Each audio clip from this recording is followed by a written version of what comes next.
Mr. Bourla, can I ask you, when did you know that the vaccines didn't stop transmission? How long did you know that without saying it publicly? Thank you very much. I'm sorry. Answer that question. I mean, we now know that the vaccines didn't stop transmission, but why did you keep it secret? You said it was 100% effective, then 90%, then 80%, then 70%. But we now know that the vaccines do not stop transmission. Why did you keep that secret? Have a nice day. I won't have a nice day until I know the answer. Why did you keep it a secret that your vaccine did not stop transmission? Is it time to apologise to the world, sir? To give refunds back to the countries that poured all their money into your vaccine that doesn't work, your ineffective vaccine? Yeah, you have a little bit around. Are you not ashamed of what you've done in the last couple of years? Do you have any apologies to the public, sir? Are you proud of it? You've made millions on the backs of people's entire livelihoods. How does that feel to walk the streets as a millionaire on the backs of the regular person at home in Australia, in England, in Canada? What do you think about on your yacht, sir? What do you think about on your private jet? Are you worried about product liability? Are you worried about myocarditis? What about the sudden deaths?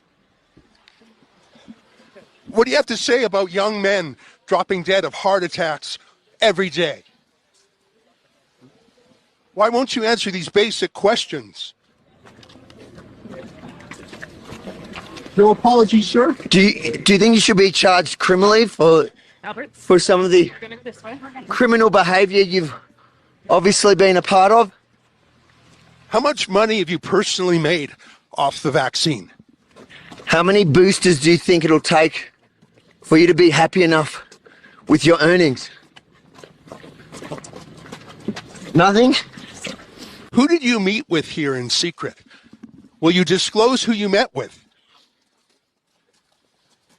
Who did you pay commissions to? In the past, Pfizer has paid $2.3 billion in fines for deceptive marketing.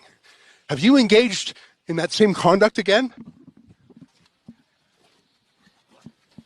Are you under investigation like you were before for your deceptive marketing, sir?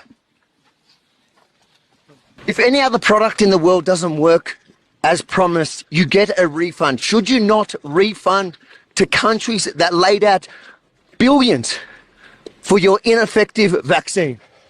Are you used to only sympathetic media, so you don't know how to answer any questions? Is that it? Shame on you, sir. Shame on you. That's Albert Bourla, the boss of Pfizer. His people were pushing us around a little bit. Mate, he's pretty fit. I don't reckon he's had one jab. I'm huffing and puffing a bit. At least I didn't have any myocarditis. I dare say he's shocked that in his safe space at the WEF here in Davos that he was challenged in a way that he's never to date been challenged. Well, that's the thing. We're not accredited media here. We're on the outside of the perimeter. So he's only used to the softballs from CNN and MSNBC and people like that. I asked him a real question about product liability. No answer. A real question about Pfizer's past deceptive practices. You know, they paid the largest fine in American history to the Justice Department for deceptive marketing. I don't know if that's underway right now. I don't know if they're being investigated, but I think they should be. When did he know that the vaccine didn't actually stop transmission? I wanted to find out because surely he knew before we knew. Why didn't he tell us? I don't know, Avi, I'm really proud of that question. It was like a kind of walking scrum. A joint effort there, because I know it's very hard when you're working in the moment as to actually remember all the activities that these people are criminals in my book. You know, the stuff that they've engaged in the last 2 years, they need to be held accountable for. And in the moment that you don't usually get this much time, he had a bit of a walk, and to actually work together and be able to work around those trying to protect him, it was exactly what I feel we're here for. That big gorilla guy was sort of pushing me around a bit, but you know, I've got a low center of gravity myself. I'm worried about one thing though, Avi. Pfizer is connected to big media in an enormous way. I'm worried that they're going to try and block this video. I'm worried they're going to try and cancel it on YouTube, on Twitter, on Instagram, on Facebook, places like that. So I want to look straight at the camera and say, folks, if you cannot find this video out there, go to WEFreports.com. That's a special website we've set up for the World Economic Forum, WEFreports.com.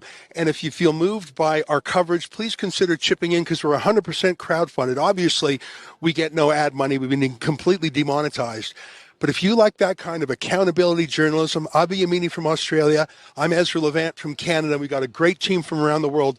Please go to WEFreports.com. Last word to you, Avi. And no matter where they cancel this video, we will update and have a current version there at WEFreports.com. And there you can share all the content from all the guys on the ground here doing outstanding work. And if you agree that it is as important and as outstanding as I think it is, then please chip in a couple of dollars to help pay the cost to do this.